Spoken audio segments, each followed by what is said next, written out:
somewhere on a piece of paper, there's an exact time written down for the moment you were born. Hour, minute, maybe even the second. Statistically, that exact moment, sitting on your birth certificate, was one of the most dangerous days of your mother's entire life, even in a delivery with zero complications. For our species, giving birth is physically dangerous, even when everything goes exactly right. In 1997, archaeologists near Lake Baikal in Siberia opened a grave that had been sealed for almost 7,700 years. Inside was a young woman, and curled around her pelvis the tiny bones of twins who never took a first breath. She died in labor, and so did they, one of the oldest confirmed birth deaths ever found. Whatever the story of human childbirth is, it's been the same story for a very, very long time. No other primate struggles with birth the way we do. A chimpanzee can give birth alone, in a tree, in a matter of minutes, and be climbing again by morning. A gorilla often manages it in under an hour, with no help from anyone else at all. Humans average around 8 hours of labor for a first birth, sometimes well over 20. We need help. We need time, sometimes days, sometimes a scalpel. Somewhere in our evolutionary past, something about giving birth got broken. You've probably already heard the explanation, because it's the one taught in almost every textbook. Our hips stayed narrow so we could walk efficiently upright. Our brains kept getting bigger anyway. And childbirth became a brutal squeeze between the two. Case closed. Except in 2015, someone actually tested that assumption. Anthropologist Anna Warrener strapped women into pelvis braces of different widths and measured, precisely, how much extra energy a wider pelvis costs while walking. The number came back close to nothing.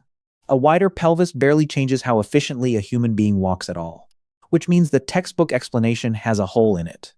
If walking efficiency isn't really what's keeping the human pelvis narrow, then what is actually setting the limit? Two separate groups of scientists, 5 decades apart, went looking for that answer, and they ended up blaming two completely different parts of the body. The first answer is the older one. In 1960, anthropologist Sherwood Washburn coined a term for it while actually writing about something else entirely: how tool use shaped human evolution. Almost as a side note, he named the problem the obstetric dilemma. His argument was straightforward. As our ancestors' brains kept growing larger and larger, the very thing that eventually gave us tools, language, and everything else, there was only one way to fit an increasingly big-brained baby through a pelvis built for walking on 2 legs. Deliver that baby earlier, before its brain finished developing. That's why a human newborn arrives with only about 30% of its adult brain size already built. A chimpanzee is born with 40 to 65% of its adult brain already formed. Chimp babies can cling to their mother's fur within hours of birth. Human babies can't even hold their own heads up. And unlike almost every other primate, a human baby has to twist as it travels through the birth canal, rotating its shoulders and head at different angles to fit through a passage that isn't a straight line. The shift didn't happen overnight. Fossils of early upright walking ancestors like Australopithecus already show a pelvis reshaped for 2-legged movement, shorter, broader, tilted differently than any apes. By the time our own genus shows up in the fossil record, brain size is climbing fast, and that pelvis has nowhere left to give without wrecking the ability to walk and run long distances. The exact skill that let early humans survive by covering ground no other animal on the savannah could match. For over 60 years, that trade-off was the accepted answer. The pelvis is too narrow, the brain is too big, so evolution ships the baby out unfinished. Then in 2012, a different explanation showed up, and it didn't blame the pelvis at all. Anthropologist Holly Dunsworth, working with researchers from Harvard and Hunter College, approached the problem from a completely different angle. What if the real limit was never the baby's head? What if it was the mother's own energy supply? Growing a fetus costs calories, and that cost climbs steadily the longer a pregnancy continues.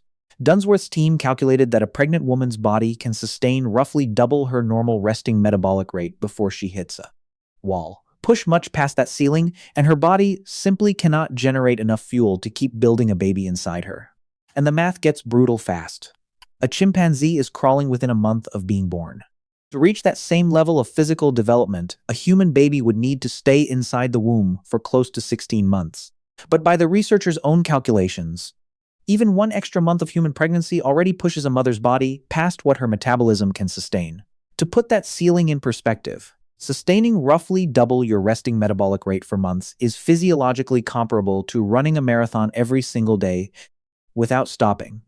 By this hypothesis, that's genuinely the energetic territory a pregnant body operates in for the better part of a year. So it wouldn't have mattered how wide her hips were. Her own body would hit its limit first. And somewhere in all of this, a mother goes through one of the most physically demanding events a human body can survive.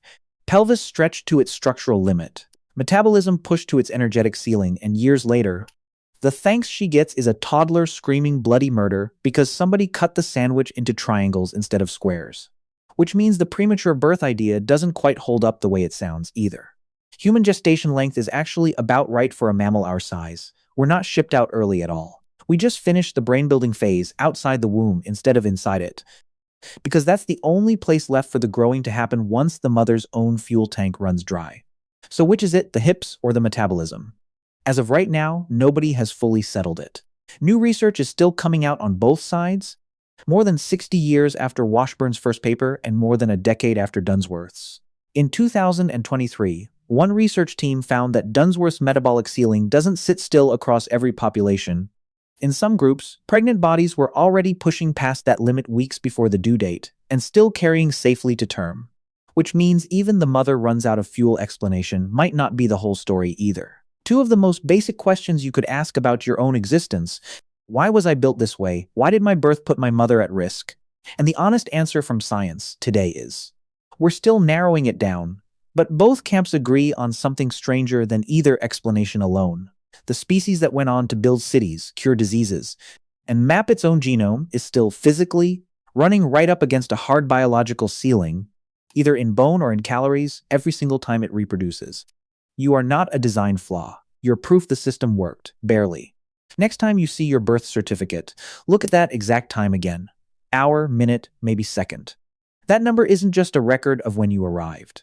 It's the moment to rival unfinished scientific theories. One about your skeleton, one about your mother's metabolism. Both ran out of road at the same time, and somehow it worked out.